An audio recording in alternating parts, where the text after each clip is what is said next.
Setelah mentelaah kitab nasab Bani Alawi yang ditulis pada abad 13 Hijriah, terbukti secara ilmiah periwayatan nasab mereka terputus dengan kitab-kitab nasab abad ke-4, ke-5, ke-6, ke-7, ke-8, dan ke-9 Hijriah. Hal ini mengkonfirmasi bahwa nasab mereka tidak bersambung kepada Rasulullah Shallallahu Alaihi Wasallam.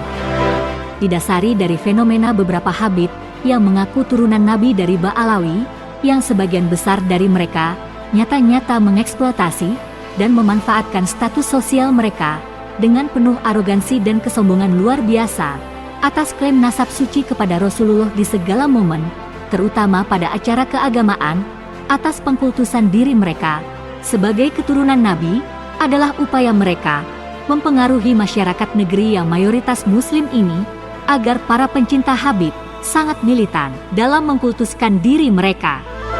Tidak hanya itu, status duriyah Nabi yang mereka jual seolah hanya mereka yang sah dan berhak memiliki status nasab suci tersebut membuat mereka merasa sangat jumawa, sehingga memandang ulama-ulama pribumi sebagai kasta nomor 2. Masyarakat kita digiring untuk harus lebih memuliakan mereka daripada para ulama kalangan pribumi. Hal inilah yang membuat hati nurani kita berontak dan memaksa untuk kita mencari sebuah kebenaran, apakah mereka benar-benar terbukti sebagai keturunan baginda Nabi Muhammad Shallallahu Alaihi Wasallam atau bukan. Namun, setelah sekian lama kami mencoba menahan diri untuk tidak mempersoalkan nasab mereka, memberikan tempat terhormat bagi mereka sebagai orang yang memberi pencerahan keislaman masyarakat Nusantara, serta bergabungnya mereka dengan Nahdlatul Ulama dari awal kemerdekaan hingga kini. Tetapi mereka justru memanfaatkan situasi penghormatan umat Islam, membuat mereka pongah, sombong dengan nasab yang mereka akui, lupa dan semakin tak tahu diri, tak tahu berterima kasih kepada ulama-ulama kami yang selama ini menutupi apa yang sebenarnya terjadi dengan nasab mereka, serta sejarah keberadaan mereka di tanah air ini. Semakin hari saat kami nasih diam, mereka semakin berani mempertontonkan ujaran kebencian, pelecehan terhadap kaum Nahdliyin kepada ulama-ulama yang sangat kami hormati, serta persekusi terhadap siapa saja yang mengkritik mereka. Seperti peristiwa penyerangan terhadap Gus Fuad Pleret. Habib Taufik Assegaf sebagai Ketua Robitoh Alawiyah seharusnya membina para habib dengan bijak untuk tidak marah ketika dikritik, untuk introspeksi diri mereka, terutama cara mereka berdakwah. Justru Habib Taufik Assegaf membela orang yang salah dan ikut menuduh Gus Fuad sebagai pemecah belah umat. Karena ulah Taufik Assegaf sebagai perwakilan seluruh Bani Alawiyah, maka saat ini tidak ada lagi alasan bagi umat Islam untuk segera menuntut dan mempermasalahkan siapa orang-orang ini sebenarnya. Kitab nasab yang selama ini menjadi rujukan atas pengakuan mereka sebagai turunan Nabi sudah sangat pantas digugat oleh seluruh umat Islam sebab keterputusan nasab mereka kepada duriyah Rasulullah. Nahdlatul Ulama yang selama ini mengajarkan kita untuk mencintai para habib yang diposisikan sebagai duriyah Rasulullah, walaupun apa yang kita ungkap ini akan berbenturan dengan yang diajarkan oleh guru dan ulama kita, namun bukan berarti ini sebuah perlawanan terhadap para kiai. Tetapi ini hanyalah suara kami umat Islam yang sedang menuntut kebenaran tentang klaim-klaim sepihak dari mereka yang mengaku sebagai duriyah Rasulullah. Narasi ini bukanlah narasi liar yang mengada-ngada. Narasi ini dibuat berdasarkan rujukan pada hasil penelitian ilmiah Kiai Haji Imaduddin Utsman dalam paparan penemuan beliau bahwa nasab para habib di Indonesia secara keilmuan adalah batil sebab tidak ada fakta ketersambungan nasab mereka dengan baginda Nabi Muhammad Shallallahu Alaihi Wasallam. Kiai Haji Imaduddin Utsman pada ceramah beliau menegaskan, siapapun yang mengaku keturunan Nabi hendaknya melakukan tes DNA. Apa yang beliau ucapkan itu bukanlah tanpa alasan.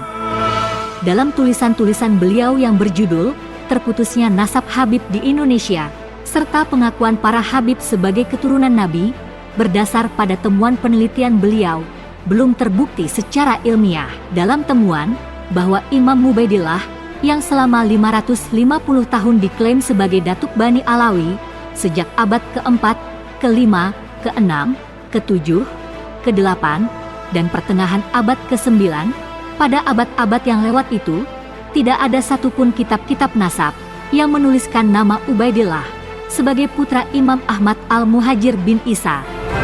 Dalam kitab-kitab nasab pada abad-abad itu, dengan jelas menuliskan bahwa putra Imam Ahmad bin Isa hanya ada 3, yakni Muhammad Ja'far, Ali dan Hussein. Fakta ini berdasar dari keterangan kitab yang ditulis oleh Imam Fakhrur Razi bahwa Ahmad bin Isa tidak mempunyai putra bernama Ubaidillah yang diklaim sebagai ayah dari Bani Alawi, datuk para habib di Indonesia. Kitab yang dijadikan rujukan untuk mencari dalil tentang Muhammad An-Nakib, Isa Ar-Rumi, dan Ahmad bin Isa adalah kitab Tahzibul Ansab dan Asyajarah Al-Mubarakah, merupakan 2 kitab sebagai sumber primer ilmu nasab tertua. Dari sumber kitab-kitab primer itu ditemukan fakta bahwa Ahmad bin Isa tidak dituliskan nama putranya bernama Ubaidillah. Namun pada abad ke-10, tiba-tiba nama ini dimunculkan sebagai nama baru yang dicantolkan nasabnya kepada Ahmad Al-Muhajir. Tentunya aneh jika orang yang tidak dikenal sebagai keturunan Ahmad bin Isa, lalu kemudian setelah 551 tahun disebut sebagai keturunannya tanpa sanad yang tersambung. Penisbatan nama Ubaidillah sebagai anak Ahmad bin Isa itu tidak dapat dipertanggungjawabkan secara ilmiah karena kitab nasab tertua, yaitu Tahzibul Ansab, kitab abad ke-5 dan Asyajarah Al-Mubarakah, kitab abad ke-6 menyatakan bahwa Ahmad bin Isa tidak mempunyai putra bernama Ubaidillah. Jika merujuk pada kitab nasab abad ke-5 dan ke-6 Hijriyah, maka pengakuan atas Nana Ubaidillah sebagai keturunan Nabi Muhammad haruslah tertolak demi ilmu. Sedangkan kitab-kitab yang ada pada abad-abad selanjutnya, yaitu abad ke-10, ke-11, ke-12 dan ke-13 Hijriyah, kitab-kitab pada abad-abad itu menyebutkan bahwa Ubaidillah sebagai anak Ahmad bin Isa tidaklah bisa dijadikan rujukan oleh karena terputusnya periwayatan nasab dengan abad-abad sebelumnya. Nama Abdullah ini mulai disebut oleh Syekh Al-Kadzim dalam kitab An-Nafhah pada akhir abad 9. Kemudian sebutkan untuk kedua kali pada abad ke-10 oleh kitab Tuhfatut Thalib di akhir abad ke-10. Ada perbedaan mencolok antara kitab setelah abad ke-10 seperti Syamsuz Zahirah dan kitab abad ke-5. Dalam kitab nasab abad ke-5 menyebutkan bahwa anak Ahmad bin Isa hanya berjumlah 3, yaitu Muhammad, Ali dan Husain. Sedangkan kitab abad ke-14 Hijriyah, Syamsuz Zahirah menyebutkan anak Ahmad bin Isa ada 2 orang, yaitu Muhammad dan Abdullah. Kitab ini menghilangkan nama Ali dan Husain dan memasukkan nama Abdullah.